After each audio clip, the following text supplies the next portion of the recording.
É, a tua primeira pergunta sobre alianças. Eu não estou afim agora de fazer aliança. Tudo na vida tem o seu momento. Eu comecei sozinho essa campanha. Eu tô sofrendo muito na campanha. Eu tenho que rodar de carro. Eu fico doente. Eu perdi meus. Eu não vejo meus pais. Eu não vejo boa parte da minha família. E eu sei que eu tenho que fazer isso e aí chegar nos 10% meio que sozinho com os meus amigos e com o meu time. Eu tenho que me provar sozinho agora. E ninguém vai me ajudar. Ninguém vai ser aliado meu nessa história. É muito solitário esse trabalho que a gente vai fazer. As alianças vão surgir quando é inevitável se aliar comigo. Então, quando me tornar inevitável, eles vão conversar e eu vou montar as alianças de acordo com o que precisa ser feito, que é o compromisso nosso de mudar o Brasil, a agenda nossa. Olha, se você quer ser meu aliado, você vai assinar um documento público com o seu partido, avisando que você vai defender a destruição total do crime organizado, que não você vai se comprometer a entrar no nosso plano de desfavelização para acabar com as favelas brasileiras em no máximo 10 anos, que você vai se comprometer publicamente com toda a sua bancada em atuar no combate irrestrito à corrupção. E mais outros temas que são centrais do nosso plano de governo. Fazendo assim, de maneira transparente, sem colocar bandidos, nós faremos alianças com todo mundo, ou quase todo mundo, tá? Agora, tudo na vida tem o seu momento. Eu tenho que me provar, eu sou para muitas pessoas uma figura nova.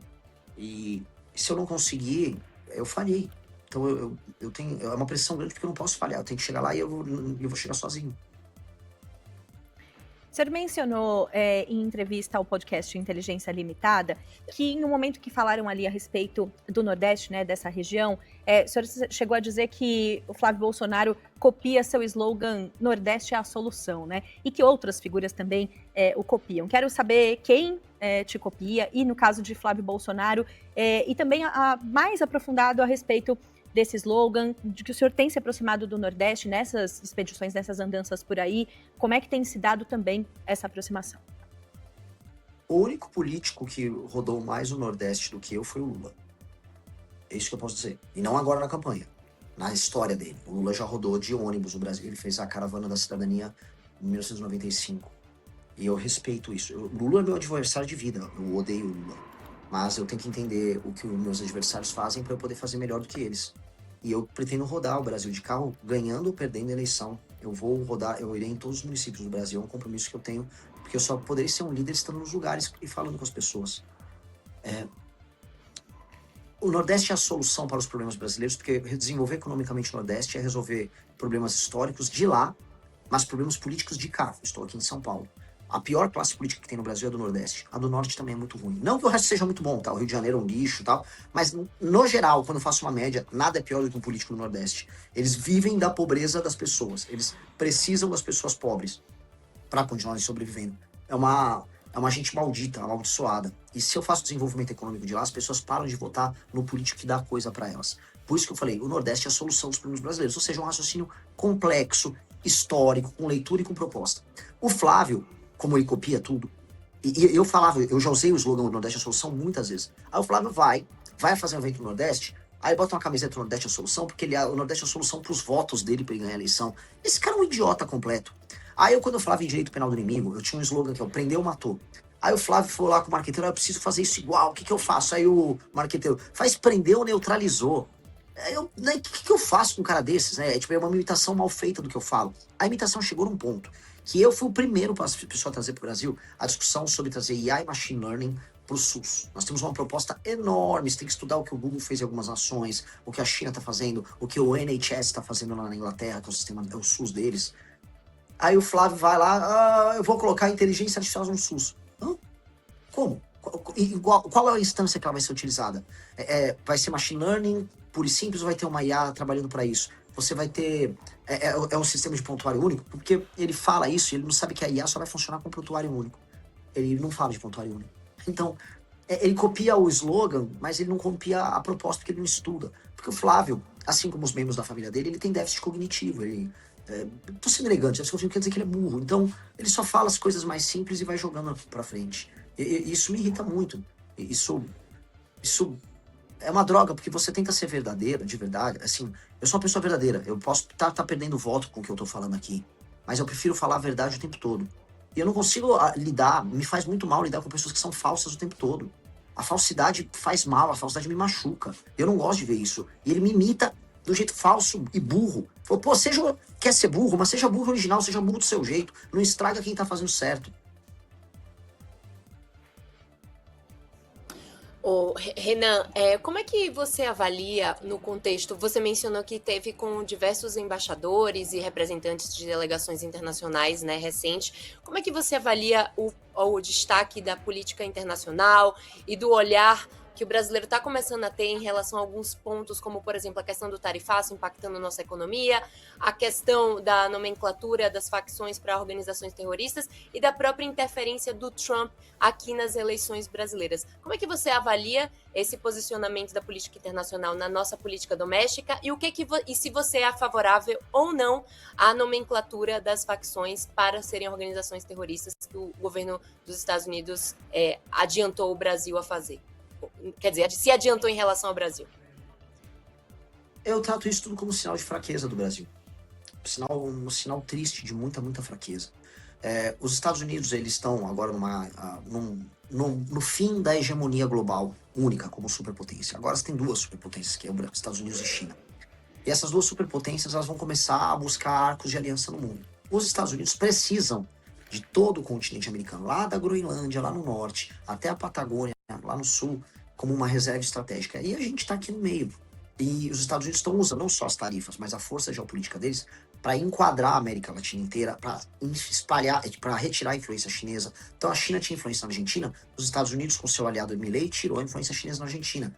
A Venezuela era um entreposto chinês aqui na América do Sul, ele derrubou o governo, e ele vai interferir mais ainda. E eles vão precisar alinhar o Brasil com eles.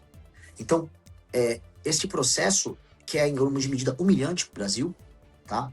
E foi humilhante que o Trump fez com o Lula, ele é um processo que nós precisamos reconduzir numa presidência da República. Ou seja, os Estados Unidos vão precisar da gente por causa das terras raras. Não há condição dos Estados Unidos ter, basicamente, as forças armadas deles nos próximos anos sem sentar com o Brasil. Por quê? O Brasil tem a segunda maior reserva de terras raras. A China tem a primeira, e a China é a única que tem tecnologia de processamento. Os Estados Unidos nem a tecnologia pronta do processamento eles têm. Você vê como eles estão humilhados ali. Então eles vão ter que sentar conosco. Ou a gente senta de maneira altiva e monta um plano de começar não apenas a extrair, mas processar as terras raras e produzir um complexo industrial no Brasil, ou a gente vai ficar sempre vendendo as coisas para os outros e fazendo um negócio ruim, que é o que está acontecendo agora. Eu estou dando uma dica. Empresários brasileiros já estão se reunindo com empresários americanos, esses empresários brasileiros são amigos de políticos, então os políticos brasileiros vão vender os nossos recursos para os gringos e a gente não vai ficar com nada, um novo pau-brasil. Eu vou brecar tudo isso, tá? Mas este é um novo cenário global que está pintando, em que se a gente trabalhar direito com o Japão, com Taiwan, com Índia, com a União Europeia, com os Estados Unidos, nós podemos transformar o Brasil numa powerhouse, né?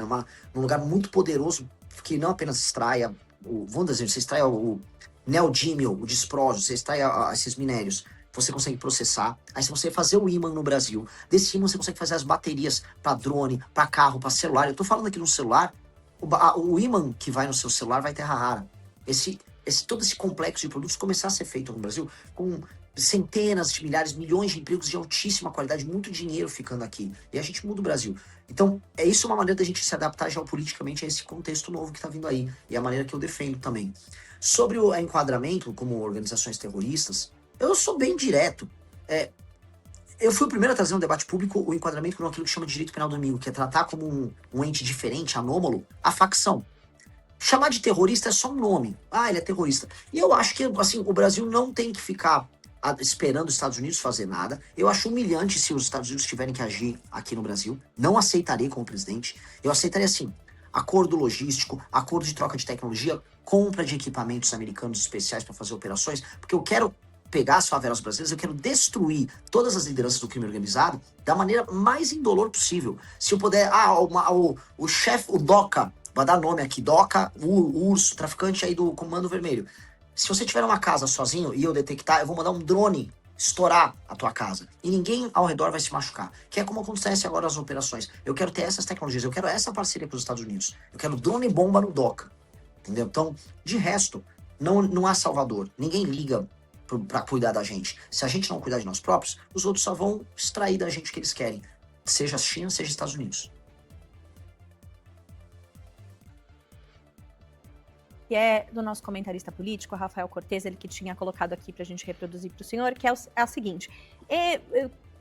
colocando aí um cenário, né, em que o senhor chegue aí à presidência da República, dá para fazer reformas liberalizantes na economia sem se juntar à política tradicional? Quer dizer, esses acordos que eventualmente precisam ser feitos no fazer político quando já se está no poder. Como é que é isso para o senhor? Veja, o Brasil é um país complicado. Eu vou ganhar as eleições, mas muitos brasileiros vão votar em muitos políticos ladrões. Então, o brasileiro vai, de maneira consciente até a urna, vai apertar o número de um político ladrão e vai eleger um político ladrão. É certeza que isso vai acontecer.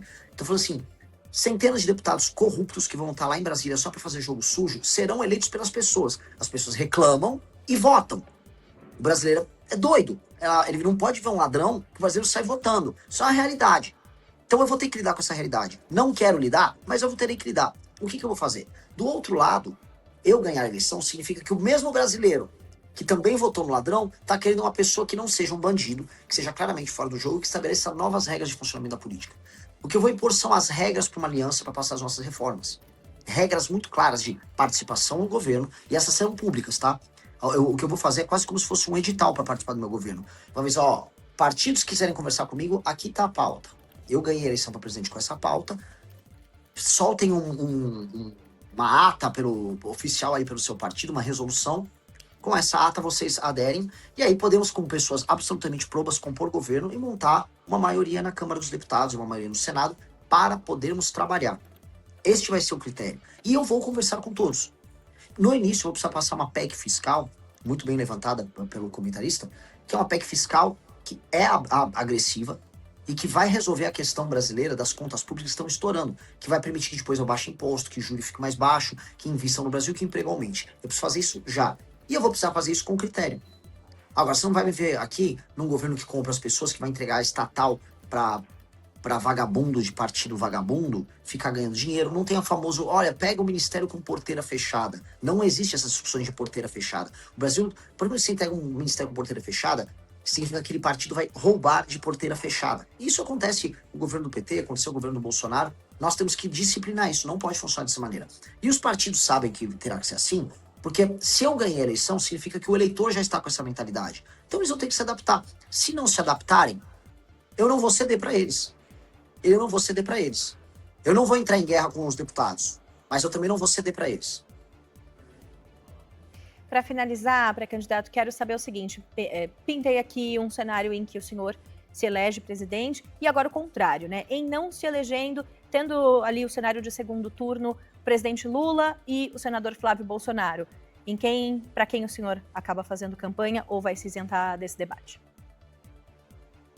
Eu vou pro segundo turno. Eu nunca vou trabalhar com hipótese. Não se vai pra guerra imaginando que você vai perder. Imagina a seleção brasileira agora. Não, tô imaginando em torcer pra França agora no final.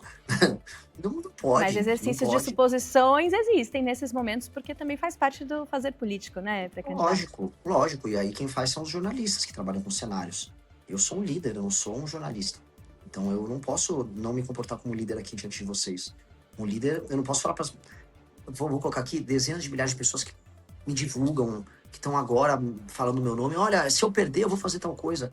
Eu não posso fazer isso com elas. Eu não posso. Porque elas foram as primeiras pessoas a se juntarem a mim pra gente começar a construir essa história. Elas brigaram com seus familiares. Às vezes, elas tinham pai petista, mãe bolsonarista, e elas tinham uma terceira posição e apanhavam dos dois. Os dois se juntavam pra brigar com elas. Foi muito difícil pra essas pessoas estarem aqui. Eu não posso falar pra elas que eu vou perder e que eu imagino que eu vou fazer se eu perder. Se eu perder, a única coisa que eu digo é que eu vou provavelmente chorar.